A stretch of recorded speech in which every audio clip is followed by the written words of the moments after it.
Real Music exclusive. I grew up like a savage.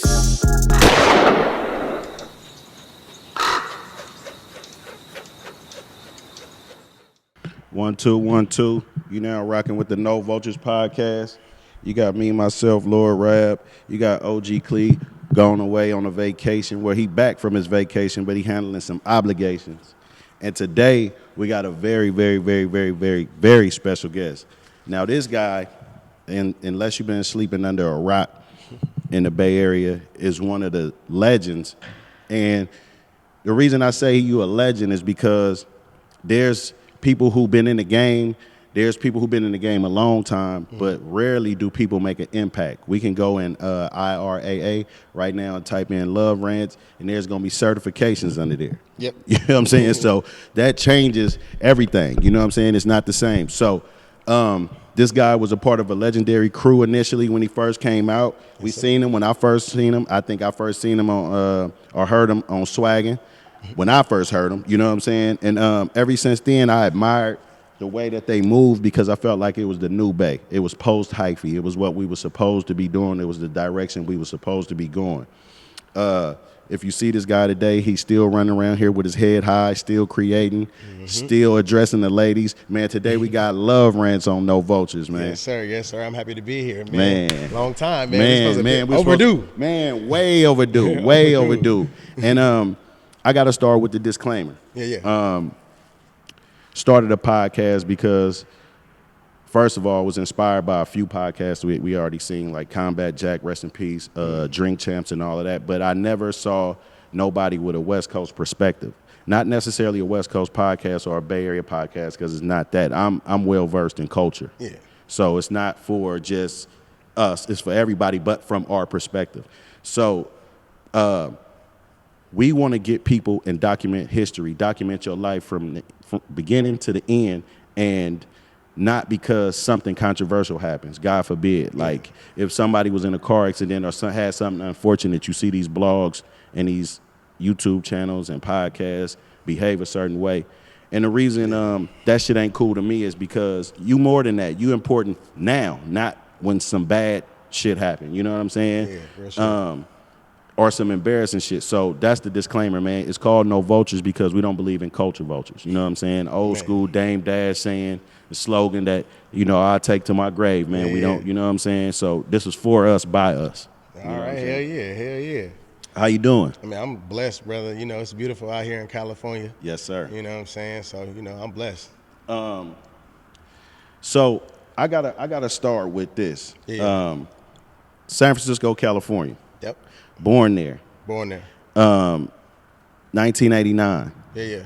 So you was born in the height of the crack era. Yeah. Yep. And you black.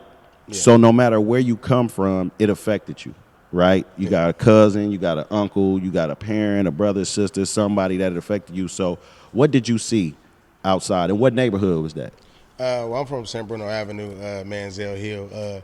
It's right across the freeway from Hunters Point. We right over the top of Alamany and a few other places, Sunnydale. So it's around us, But I got a few family members that was affected by it. Right, So, right. So it definitely hit home. But it was definitely around. It's still around. You feel me? I'm still seeing people affected by it. So it definitely plays on my conscience whenever I move around. Like anything can be just taken tomorrow. You know what I'm saying? So, That's a fact. Especially now that you see the Bay Area streets now. It's homeless, and not to say that's part of drugs, because people just have different situations. But just seeing how it's looking, it's like, man, like. It's depressing, bro. Very depressing, Yeah. And people be hitting me up from out of state, like, man, I got to come out there, and because they see the sports teams, they they see the movement, and they be like, if you come here, do this, this, and this. You're like, they're like, damn, you need instructions. Yeah, and it's like, and I remember a time there was no need for that. You know what I'm saying? We could just go places, enjoy ourselves, and not be worried about your car being broken into, or seeing people on the street, in unfortunate situations, So, it's still affecting us till today. It does. Yeah. And the residuals of that, it's still right here in our communities. You know what I'm saying? We gotta always look out for us. I always look at it like we family members. So, and it's just having a family member on drugs. Man, you know what I'm saying? I was just telling somebody that I was like, because the Bay Area, we got so many pockets, so it's like everybody's a cousin. Like Facts. Like everybody's cousin. Facts. like, and it's random because I got cousins all over this place, but a random place I got family at is East Palo Alto. So people be always like, "Man, that's random." But then I go out there and hang out, and they be like, "Wow, you really do got family." You really got family, yeah. You know what I'm saying? So it's like I always tell people like, wherever I go at in the Bay, if it's Bay, I feel at home. So I find something that I find interesting in your story that people don't really explore a lot, but I've heard you say multiple times is, well, your government name is your stage name in a creative way. Yeah. So your name is Rance Oliver, right? And Love is your middle name. Yeah. So Loverance. And I thought that was interesting because I would have just thought that was something, because all of y'all names starting off when I seen your whole crew was interesting to me. Like a name like IAMSU was interesting to me. A name like Cool John with a K was interesting to me, right? So I'm looking at this shit and I'm like, these some pretty creative people, right? And so I didn't realize that was your real name. Yeah. Later on, discovering it was also your AIM name. Yeah. Talk about that a little bit. It's back when we in the Bay, so we ahead when it comes to technology or social media. So AIM was going on. I had a long AIM name. It was Gotta Love Rance, and this is back when they was doing Follow Fridays, and I remember my name was just the longest name, and I was like, "Hey, yo, that's not gonna work." Right. When we got to like Twitter, and it was like, "Okay, how can I shorten it?" And Gotta just it just didn't. It was unnecessary. It was unnecessary. It was just whatever. It was just a name I just had to pick because I guess somebody else had the name at the time, or didn't have the name. I wasn't even thinking about it. But then when AIM came, Twitter, it was like, oh, shorten it up. It fits in everybody's Follow Friday little post, and I was just like, okay, roll with it. Roll with it. Yeah, that's dope, man. And so around junior high or so, you moved to Richmond? Yeah. How was that move and how was adapting? Because the city in itself is in the Bay Area, but a very unique place, right? Yeah. It's city people look distinct, right? DuckTales, you know what I'm saying? A lot of bikes and radios on bikes and niggas walking around with radios. For surely. And speakers. It's a unique place, and it's a place where in the Bay, the most projects are. So in case anybody around the world heard these lyrics about the Rice-A-Roni treat or Frisco Dyke, all that, I challenge anybody to just go through the projects in San Francisco projects and just survive. You'll notice, nigga, like you in one of them shits, like so. But how was that adapting to Richmond? To be honest with you, I was so young that it was like, it was just a new place. I was already playing for certain sports teams, like certain travel hoop teams and stuff. So it was like certain cats was on that team. They lived in Richmond. The school I initially went to, I was in a summer camp, and then a good friend of mine, he passed away some years ago. My boy Connie Mack. Literally, when I first got to school, I'm standing behind him. I don't even know it. I'm like, they say, Connie. And I'm like, oh. Boom. So right then and there, I felt at home. You feel me? It was like, oh, I got a friend. You feel me? So it wasn't like, sometimes I did feel out of place because, I'm, Richmond got their own politics. So it's like, you got to learn that before you just hanging out or whatever. Factual. So, and I respect that. You feel me? So it's like, okay. But first initially moving out there, got a friend, boom, I feel comfortable. And then I just started making more friends. And then it became like oh, you from the city? Like, oh, yeah. And it's like, oh, okay, like, cool. And then, like, everybody, like, in Richmond, if you know about Richmond, it's very small. Very. So everybody, like, friends, cousins, some. So it's like, you better watch how you stepping out there. Right, you feel me? So it's like, I'm the outsider. So it's just like, oh, if I pop at a girl or something, it's like, I ain't got to worry about, we might be family. Like, nah, trust me. We ain't family. We ain't. So it's good. So that helped out too. You feel me? So it was like, it was cool. It was a cool little transition. Number 51. Yeah. For Deanza. Yes, sir. Damn. Okay. Yeah. Offensive line and defensive line. Yes, sir. Tell me about that, man, because I looked into it, man, and I do my due diligence for, I like to respect the subject that I'm interviewing, so I looked into it, and there's some stories out there about you. It's max preps, it's a lot of things. So how was that experience? Man, that experience probably like my best team I ever played on. You feel me? Because we were so like talked bad about the whole preseason, and like that has a story in itself because that was around the time when where Richmond lost a legend, TK. He went to De La Salle. You feel me? That summer, we he was killed or whatever, and so it was like a weird feeling around like the area, and also they took away our sports. So and they were still gonna take away our sports, our music program, and a few other programs. So it was like high tension around that time. That's when we was like doing walkouts and stuff like that.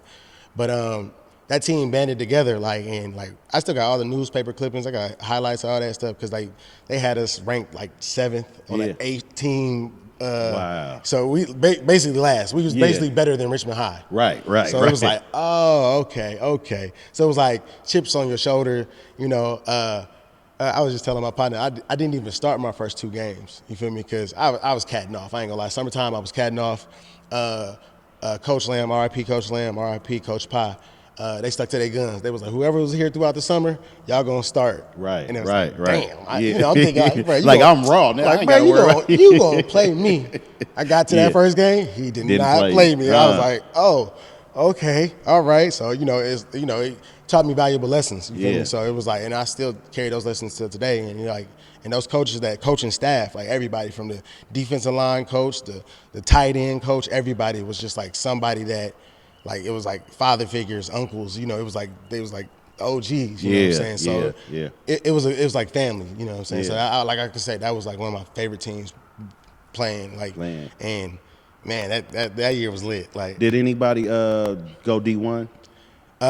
John Smith, he went to San Jose State. Okay. Yeah. I think I remember him from San Jose State because they always highlight the locals who go to San Jose State and stay around. So I think I seen them on the news a couple times. And there was a few other cats. Like our team was young. Yeah. Like I was like one of like 4 or 5 seniors that actually played that year. You know what I'm saying? The rest of like on defense alone, it was only like 2 seniors. Okay. Everybody else was juniors and sophomores. Okay. So, probably whoever was after me, they probably did something I don't. But I know my class, San Jose State. San Jose State. Yeah. I was thinking about that too, like just being in high school and figuring out who you are. Yeah. Figuring out what the things you like to do and stuff like that. And it made me jot this down, what I thought about discovering your musical prowess or whatever, what you could do. But let's talk about Split Decision. Ooh. Damn. Jeez. Okay, go ahead. So Split Decision is an R&B group. Yeah. That you were a part of. Yeah. Okay, how was that? Damn, you might be like Black Narwhal or something. I ain't gonna lie to you. But no, that was high school. It was like Deanza, it was like a baby Motown. Like everybody had a talent. So, right. I went to Pinole first. I got kicked out. And then I went to Deanza, so I got in the game kind of late. So I'm kind of like, oh, okay. So I was basically started hanging out with my partner from junior high, my boy Rossi, HBK Rossi, and basically it was like, oh, I got this partner I sing with, and then it was a whole nother. It was like some like real life Temptation stuff. Like it was a whole nother group that was singing on the talent show. So it was like a bunch of groups, and then all of a sudden it was like, oh no, we gonna form together. And it was just like, and it became like a 5-man group. And I was basically like the little Fizz. I'm not really a singer. Right. I'm more of like a composer. And writer. Exactly. I can harmonize and all that stuff, but I'm not like Michael Bivins in New Edition. You there, cool ass nigga. Like I'll take Michael Bivins. I'll take Mike. Michael Bivins is the coolest nigga. I'll take it. But that was basically my role to a certain point, and then they became a 4-man group. After a while, but yeah. Did any of them continue to record later? For all I know, it was Rossi. Yeah. That's crazy though, man. The Split Decision. I thought the name itself was like that. Sound like some niggas that can't make up their mind. It sound like every R&B group. Like niggas can't make up their mind. It was perfect for the group. Right. I'm not gonna hold you. It was perfect for the group. It was like damn, you kind of like you just said, like you kind of just sealed your fate with a name like that. Right, like, you know, it's right, like, right, because whenever the group has split decisions, it's like, you don't say. Right, like, right, You don't right, say. Like, right, you feel me? So, right. damn, you took it back with that one. Sheesh. Around this time in graduating, you CC. Yeah. That's Contra Costa College for anybody that knows. It's a great school, man. Shout out to the comments, man. To be honest with you, it could easily be like a D3 school, a D2 school. Oh, big time. Like, you know what I'm saying? They got a lot of professional athletes that came from there, and the programs is great for a lot of different educational programs also. Yeah. Did you play ball there? No. And what is that like with the transition of making the decision that, because sports is something that we grow up with and we want to do almost since birth, right? Yeah. Music is something mostly that's secondary that you discover along the way. Like, I really like this, I should try it, right? That's facts.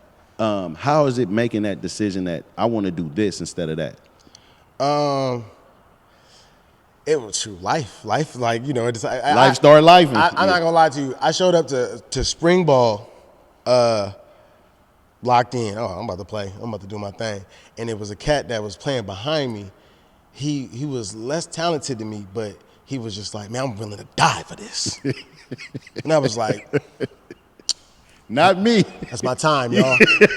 Because he might be playing on the other side in the game. And I'm ready to die for this. Like, I love this sport. Yeah. You feel me? But I know, like, my height, the position I play, I'm not going to go further. Like, you know, I could try. I can give it my all. Right, but like, you know, right, it's like my hoop dreams. Like, right. Which is a real dedication because unlike basketball, now basketball you can.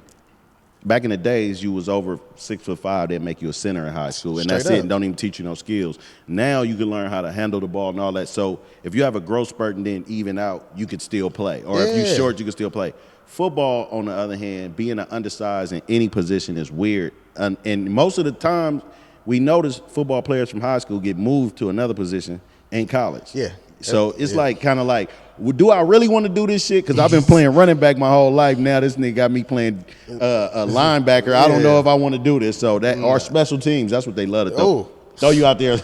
you ain't starting second string. Special teams. Special teams. Get your ass out there. I'm good. I ain't never played special team in my life, so I'm like, I had to call it quits after that. I feel you. You know, and then it was school. It was school, and then it was like, you know, it was always, like you said, music was always there because I always listened to it, and at the time I was studying music, so it was so HBK was kind of formed as in college. Yeah, right. It was. How did that happen? And like, who met who first? Well, it was already with Sue, Pilo. They had a few other cats that was formed because they went to Pinot together. Okay. Yeah. So basically, how I met them, they were the go-getters. This is when I was throwing parties, and I was cool with one of the members, Hollywood Keefe from school, and basically this is my first time meeting them. I knew Pilo because Pilo's older brother, and so I was familiar with a few. So I threw two shows with them, boom, and basically that was when they was in high school, and then by the time they got to college, we was all SEC together. So it was like, oh, LinkedIn, you know, and it was like basically me and Sue we had the same break basically in between classes. Okay. So we just basically was tapping in. Yeah. And one day we was like, I ain't gonna lie, we was roasting somebody. Okay. Coming up the quad, and it was like, man, bro, you do music and shit, right? And it's like, yeah, bro, like, let's go to the studio. You got a studio? I ain't got no studio. Like, I'm over here paying for studio. So it's like, I ain't got no, like, I'm like, home studio? Shit, nah, I ain't got that. Yeah. My partner got it. Let's go. It just became an everyday thing, and then, like, you know, it was just, like I said, everyday thing. Then Pilo would come, make a beat, Sue would be making a beat, you know, whoever else coming, rapping. So it's just formed like that. And so you seeing all these guys, like when you meeting different members at different times, and are y'all all getting acquainted and starting to do this every day, y'all are discovering everybody's talents as you go along. Like let's just say if Cool John come in, like, damn, that shit was hard. Like, is it like one of those things? Like, because I've heard this comparison to Wu-Tang. I've heard this comparison to somebody else with y'all, but I always look at like ASAP, mob. I always look at, because when you got so many members, it's a lot of different special talents. You know what I'm saying? So is that kind of how it went? Like y'all just discovering in the lab who could do what? I guess it was a little bit of that, and also just a little bit of what you wanted to bring to the table. Like, you know what I'm saying? It was basically what you wanted to do. Like, you want to be a backpack rapper, be a backpack rapper. Right. You want to be a party rapper, be a party rapper. Like, so it was a space, like everybody had their own lanes, and also we had certain lanes that like merged together. You know what I'm saying? So basically it was everybody just bringing what they feel was their talent to the table, and then everybody just came together. And it kind of like, so was the first tape called Snack or Cool John's? Yeah. And was that out before everybody else stuff? No, Sue had like 4 or 5 mixtapes. 4 or 5, yeah. But collectively, Yeah, that was the first collective. Yeah, and so by this time, I mean, who and when, where is the so? But prior to you is the HBK name stamp? No, it's Go Getters. It's Go Getters, then HBK, and then shortly after, that's when I enter into. Okay, okay. But it was already HBK. Okay, and so were you there when the term schmop was invented? The term schmop was actually invented on my birthday. Wow. Yeah. Wow. Yeah. Wow. That's crazy. Because I threw a party at Jelly's nightclub. It ain't even there no more. It was by the Giant Stadium. Okay. And he was having a ball. And then John came up to me drunk. He like, man, bro, we throwing a house party tomorrow. It ain't gonna be smacking. It ain't gonna be popping. It's gonna be smopping. I'm like, the hell is that? Yeah. He was like, smooth shit. I'm like, all right. And then basically after that, boom, we threw like certain events that was based around whatever was going on. Like we had a Baracco Smopper. Okay. We had a Jersey party, a pool party. We had multiple parties all in the house. So, Damn. Yeah. So was this at the Smop House, the famous Smop House? No, this is at Cool John's mom's house. Okay. Yeah, so at first she didn't know about it, and then eventually she found out about it. But yeah. So at the time, like when you were still around with everybody, when everything was just how, like, y'all on some young shit basically. Who was all the members?